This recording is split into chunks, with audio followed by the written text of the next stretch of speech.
¿Te gustaría saber cuál es la verdadera razón del por qué, con el nuevo sistema de justicia penal, muchas personas detenidas en delito flagrante saldrán de la cárcel horas después como si nada hubiera pasado?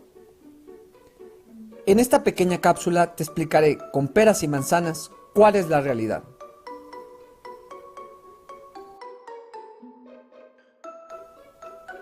Te daré un ejemplo.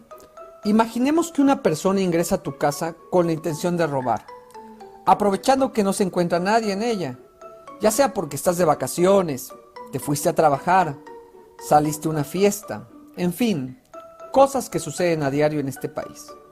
Y también imaginemos, repito, imaginemos que la policía es muy oportuna y detiene al ladrón justo en el momento en el que está abandonando tu casa. Y al revisarlo, le encuentran todo el botín, dinero en efectivo, tus joyas, tu computadora, en fin. De entrada, suena a que el delincuente pasará tiempo en prisión. Podemos descansar como sociedad, pues tenemos un criminal menos en la calle.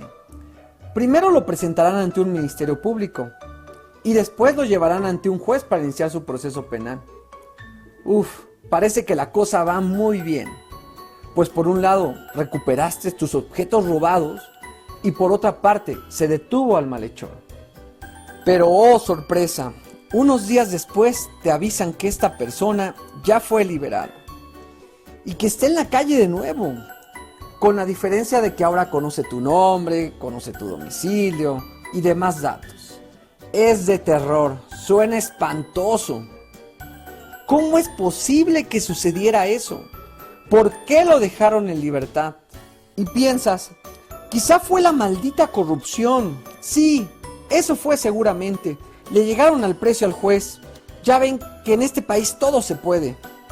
O tal vez sea porque en el nuevo sistema de justicia penal, todas las personas se consideran inocentes hasta que se demuestre lo contrario.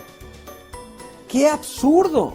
Ahora resulta que este ladrón que entró a mi casa y lo cacharon con las manos en la masa es inocente. Esto no puede ser. Ok, hasta aquí todo suena irracional. Pero no lo es tanto, pues existe una razón legal por la cual una persona, así como es detenida, horas después puede obtener su libertad. Déjame explicarte. Se llaman medidas cautelares. En una audiencia oral que se da al inicio del procedimiento, el Ministerio Público, la víctima y su asesor jurídico le exponen a un juez y al público presente cuáles son las medidas a las que quieren someter al imputado durante su procedimiento penal. Es decir, le pueden pedir, por ejemplo, que deje una garantía económica, lo que se conoce como fianza, que se comprometa a no salir del país, incluso pueden pedirle que le pongan un localizador satelital y más allá, pues hasta la prisión preventiva le pueden pedir. Después de un ríspido debate, el juez decide qué medida imponerle al imputado y es aquí donde empieza lo interesante, pues la pregunta será, ¿qué es lo que toma en consideración un juez para liberar o dejar en prisión a una persona? De entrada, te contesto que no puede tomar en consideración el delito por el que fue detenido. Lo cual es lógico, pues debemos considerar que el imputado es inocente hasta que se demuestre lo contrario después de todo un juicio. Y ustedes dirán, entonces, ¿qué es lo que considera? Bueno, pues son tres aspectos. El primero es el peligro de sustracción del imputado, o sea, que de liberarlo se vaya a fugar y desaparezca del procedimiento.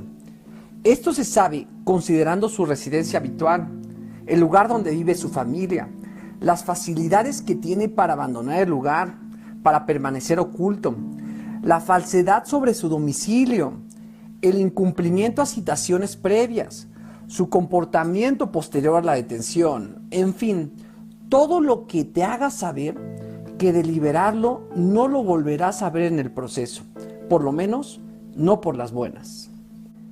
El segundo aspecto es el peligro de afectar el desarrollo de la investigación, es decir, que de ponerlo libre hará de las suyas destruyendo, ocultando o falsificando elementos de prueba. O también influirá para que los testigos vayan a mentir o amenazará a los servidores públicos que están participando en su investigación.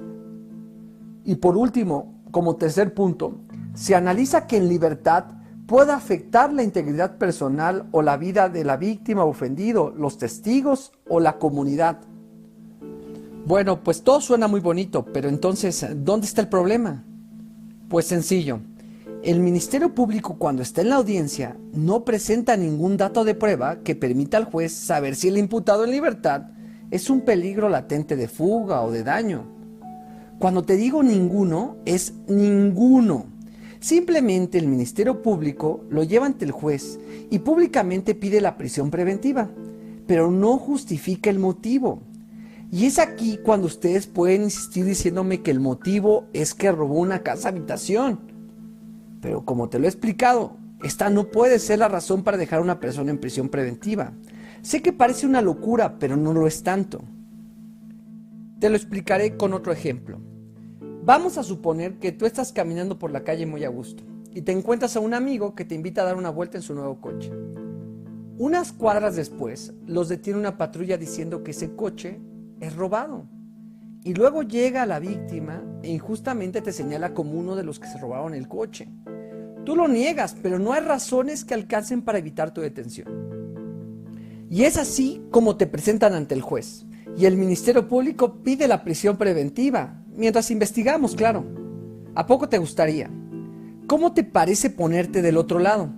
Suena injusto, ¿no? Que por un solo señalamiento te mantengan preso con el famoso mientras averiguamos, para después darte el más famoso, usted disculpe. ¿No te gustaría defenderte en libertad? Aquí la cosa no es hacer polémica en relación a los ejemplos. Lo verdaderamente importante es saber que una persona esté en prisión mientras se investiga solo y si el Ministerio Público demuestra con datos de prueba que su liberación representará un riesgo o un peligro. Esto sin importar si lo acusan por un robo de 1,000 millones de pesos o si lo acusan por un robo de 100 pesos. Por eso, que no te engañen diciendo que así como entran de la cárcel, salen a volver a delinquir. Si esto sucede así, es por la incapacidad del Ministerio Público para presentar datos de prueba que demuestren que el detenido representa un riesgo. Esas son las verdaderas razones y no la ley, no el nuevo sistema, no la corrupción, no es que sea inocente hasta que se demuestre lo contrario, no es eso, es más simple. Se trata de la incapacidad o de la negligencia de la autoridad ministerial para justificar el riesgo que genera una persona en libertad. Y me dirán los ministerios públicos que justificarlo no es tarea fácil, que es difícil demostrar los riesgos para dejar a una persona en prisión.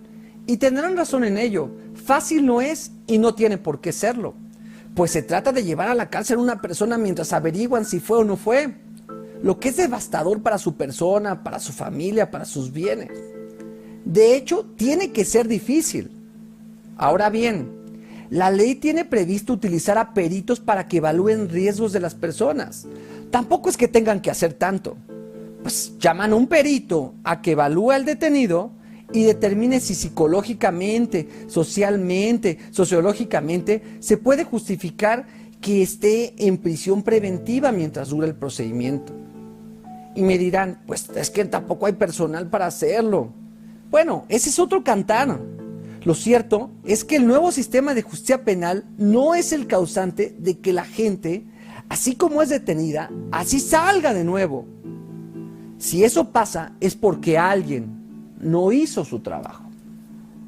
Hay una excepción a todo lo que he dicho en esta cápsula, y es cuando se trata de delitos de mayor impacto social, como es el homicidio doloso, la delincuencia organizada, una violación, un secuestro, la trata de personas, los robos con violencia, en fin, todo lo que se haya cometido con un medio violento. En estos casos la prisión preventiva es oficiosa, o sea, en automático. Aquí no se presentan pruebas, no se analiza nada, no se debate nada. Aquí siempre te vas a prisión mientras investigamos. Aquí con una mera imputación de que cometiste un delito gravísimo, te vas a la cárcel sin más ni más. O sea, que si hombres armados se suben a asaltar un microbús y son detenidos, pues No saldrán libres hasta que termine su procedimiento penal y en todo caso cumplan su pena. La lista de los delitos gravísimos, en donde te tienen en prisión preventiva, nada más así porque sí, es cortita, afortunadamente. Sin embargo, nuestras autoridades están proponiendo alargarla un tanto más, lo cual es aberrante, por decirlo cortésmente, pues no se dan cuenta que el problema no es la lista de delitos, sino la incapacidad de la autoridad ministerial para investigar y recabar datos de prueba relacionado con los riesgos que representan las personas en libertad. Ese tipo de reformas que está proponiendo la autoridad son características de los países dictatoriales.